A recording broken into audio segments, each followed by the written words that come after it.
ओम नमः शिवाय। मैं हूं एस्ट्रोलॉजर के सिन्हा और मैं अपने इस यूट्यूब चैनल पर आप सभी का हार्दिक स्वागत करता हूं। देखिए, भोलेनाथ का पसंदीदा महीना अर्थात सावन प्रारंभ होने वाला है।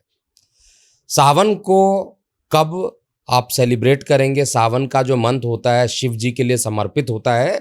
तो नॉर्थ इंडिया और साउथ इंडिया के कुछ डेट जो होते हैं वो अलग अलग होते हैं। सबसे पहले आप लोगों को समझ लेना चाहिए, जो नॉर्थ इंडिया में है वहाँ पर कोई भी मंथ का जो प्रारंभ होता है पूर्णिमा के अंत से माना जाता है, इसीलिए पूर्णिमानता का कॉन्सेप्ट लगता है।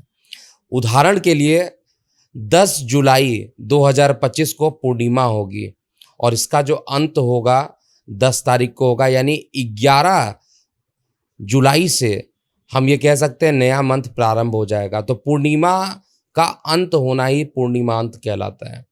और नॉर्थ इंडिया में पूर्णिमा से पूर्णिमा को ही एक मंथ माना जाता है, अर्थात नॉर्थ इंडिया में पहले कृष्ण पक्ष 15 दिन का होता है और उसके बाद शुक्ल पक्ष 15 दिन का होता है, जबकि साउथ इंडिया में उल्टा कॉन्सेप्ट चलता है। वहाँ पर सबसे पहले शुक्ल पक्ष चलता है और महीने का जो अंत होता है वो कृष्ण पक्ष से होता है, क्योंकि वहाँ पर अमानता का कॉन्सेप्ट है, यानी जिस दिन अमावस्या होगा उसके अगले दिन से नया मंथ प्रारंभ हो जाएगा। तो आइए हम समझते हैं ये सावन का जो महीना है इसमें क्या क्या कार्य करना चाहिए, किस लग्न वाले जातकों को क्या करना चाहिए, एक एक डिटेल मैं इसमें इन्वॉल्व कर रहा हूं। और अगर आपको किसी प्रकार की परेशानी होगी तो आप कमेंट सेक्शन में कमेंट लिख भी सकते हैं। सबसे पहले हम लोग बात करने वाले हैं जो ये प्रारंभ हो रहा है सावन का महीना नॉर्थ इंडिया के अकॉर्डिंग, ये 11 जुलाई से प्रारंभ होगा।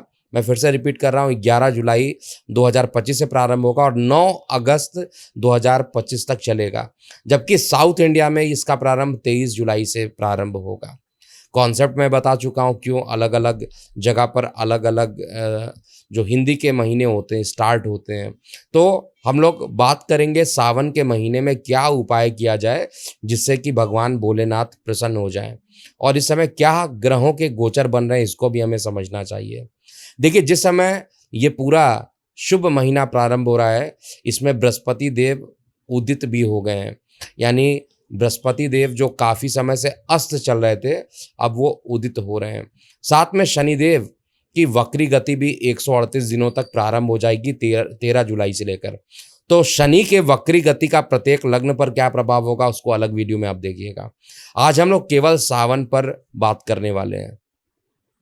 देखिए, सावन का जो महीना आता है तो शिव भक्तों के अंदर वैसे ही उनका जो मन रहता है शिव जी की आराधना करने में लग जाता है। वैसे जितने भी शिव भक्त होते हैं वो प्रत्येक दिन शिव जी की आराधना करते हैं, लेकिन सावन का महीना होता ही इतना खूबसूरत है। आप देखते होंगे पूरी जो प्रकृति है वो कितनी हरी भरी हो जाती है, बारिश का भी हल्का मौसम रहता है और पूरी पृथ्वी में अगर आप चारों तरफ देखिएगा हरियाली रहती है। पृथ्वी इस तरीके से आपको दिखाई देती है कि हर चीज़ें आपको उस ड्यूरेशन में काफ़ी प्यारी लगती हैं, और इसीलिए भोलेनाथ को भी ये मंथ काफ़ी प्रसन्न, उनको काफ़ी अच्छा लगता है। सावन का जब मंथ होता है तो उसमें किसी प्रकार के इन्फेक्शन होने की संभावना काफ़ी बढ़ जाती है, इसलिए दुग्ध का सेवन नहीं किया जाता है। और दुग्ध को आप एक ऐसी चीज़ें हैं, दुग्ध को आप ऐसे वेस्ट नहीं कर सकते हैं।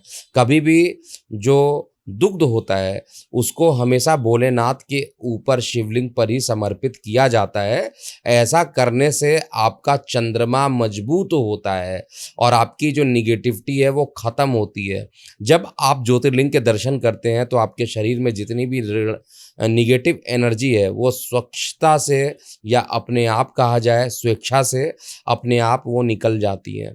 और शिव जी की पूजा करते समय आपको कुछ बातों का ध्यान भी देना चाहिए। शिव जी को क्या प्रसन्न करने के लिए क्या चीज़ उन पर आप चढ़ा सकते हैं। देखिए, सावन में कुछ ऐसी चीज़ें हैं जो आपको बिल्कुल नहीं करना चाहिए और कुछ चीज़ें हैं निश्चित रूप से करना चाहिए। जैसे सावन का महीना प्रारंभ हो रहा है तो आप लहसुन प्याज का सेवन बिल्कुल भी इस ड्यूरेशन में नहीं कर सकते हैं। काले वस्त्र को आप इस ड्यूरेशन में नहीं पहन सकते हैं और शिवालय ज़रूर जाना चाहिए और शिव जी के दर्शन करने चाहिए। किसी के ऋण ऐसे हो गए हैं कि उनको आत्महत्या करने की नौबत आ जा रही है, या किसी की ऋण इतने ज़्यादा बढ़ गए हैं कि वो अपने आप को ऐसा संघर्षपूर्ण तरीके से दबा हुआ महसूस कर रहे हैं, तो आपको दारिद्र्य दुख दहनाए स्रोत का पाठ प्रत्येक दिन जब तक ये सावन चल रहा है आपको ये पाठ करना चाहिए, और उसके बाद ओम नमः शिवाय का जाप भी आपको करना चाहिए। शिव जी को क्या पसंद है? भांग और धतूरे सभी लोग जानते हैं कि एक ऐसी चीज़ें हैं जो शिव जी को पसंद है। साथ में बेलपत्र को हम लोग चढ़ाते हैं, लेकिन कभी भी गलती से तुलसी के पत्ते आप ना चढ़ा दीजिए, कभी गलती से हल्दी ना चढ़ा दीजिएगा। केतकी के फूल का इस समय चढ़ाना जो होता है, वैसे भी शिव जी के ऊपर कभी भी केतकी का फूल नहीं चढ़ाया जाता है। एक बार की बात है जब भोलेनाथ और साथ में ब्रह्मा जी और विष्णु जी दोनों के बीच में जब बातें चल रही थी, तीनों लोगों के बीच में बातें चल रही थी, उसमें विष्णु देव जो रहते हैं वो कहते हैं कि मैं सर्वश्रेष्ठ हूँ, और ब्रह्मा जी कहते हैं मैं सर्वश्रेष्ठ हूँ।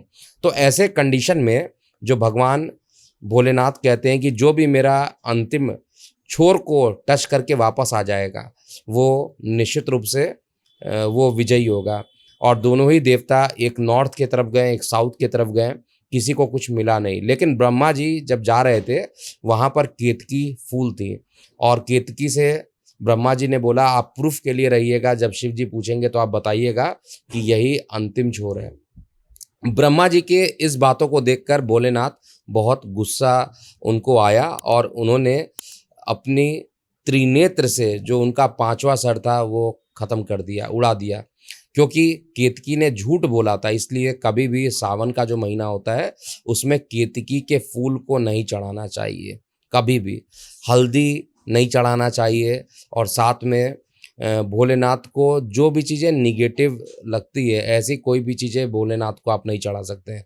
भोलेनाथ से आप आशीर्वाद मांग सकते हैं, भोलेनाथ को जल चढ़ाइए, आप जल चढ़ा सकते हैं, आप दूध चढ़ा सकते हैं, और भांग धतूरा इत्यादि आप चढ़ा सकते हैं। चाहिए तो अगर आपकी कुंडली में अगर राहु आपको काफ़ी परेशान कर रहा है, तो इस बीच में सावन के महीने में ही राहु शांति की पूजा अगर आप कराते हैं तो शिव जी उस राहु को बहुत जल्दी शांत कर देते हैं। तो कुछ ऐसी चीज़ें हैं। अगर आप पर कर्ज बढ़ा हुआ है तो उसके लिए भी दारिद्र्य दुख दहनाए नामक स्रोत है जिसको आपको करना चाहिए, जिसमें लिखा हुआ है विश्वेश्वराय नरकाड़वताराय कर्णामृताय शशि शेखर धारणाय कर्पूर कांति धवलाय जटाधराय दारिद्र्य दुख दहनाय नमः शिवाय।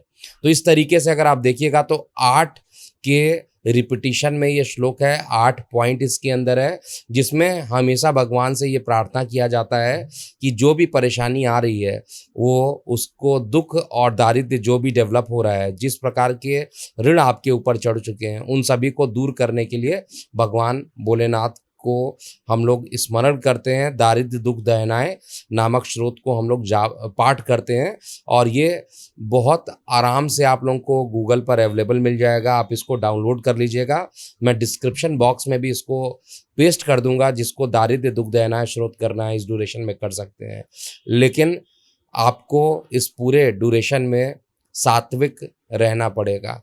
सात्विक भोजन अगर आप करते हैं इस पूरे ड्यूरेशन में तो भगवान भोलेनाथ प्रसन्न रहते हैं। तो ये सावन जो रहेगा 11 जुलाई से प्रारंभ होकर 9 अगस्त को रहेगा। 9 अगस्त को रक्षाबंधन के साथ ही सावन खत्म हो जाएगा, और साउथ इंडिया में बात किया जाए तो 13 जुलाई से ये प्रारंभ होगा, और जैसे ही सावन का मंथ खत्म होता है रक्षाबंधन से हम लोग नए मंथ की शुरुआत करते हैं।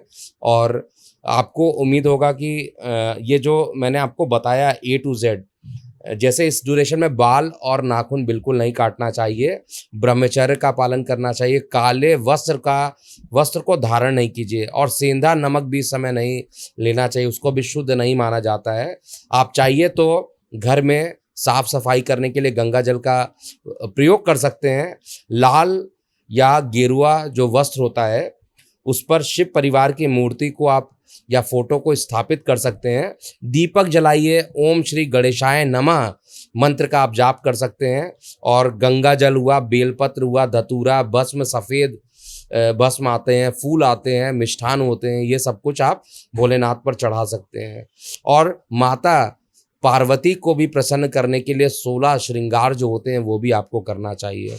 उम्मीद है ये सारी चीज़ें आपको समझ में आ गई होगी, और अगर आपको सावन से संबंधित किसी प्रकार के भी डाउट है तो आप अपने प्रश्न कमेंट सेक्शन में लिखिएगा, मैं उसका पर्सनली रिप्लाई करने की कोशिश करूंगा। तो अभी के लिए इतना ही। मैं हूं एस्ट्रोलॉजर के एम सिन्हा। ओम नमः शिवाय।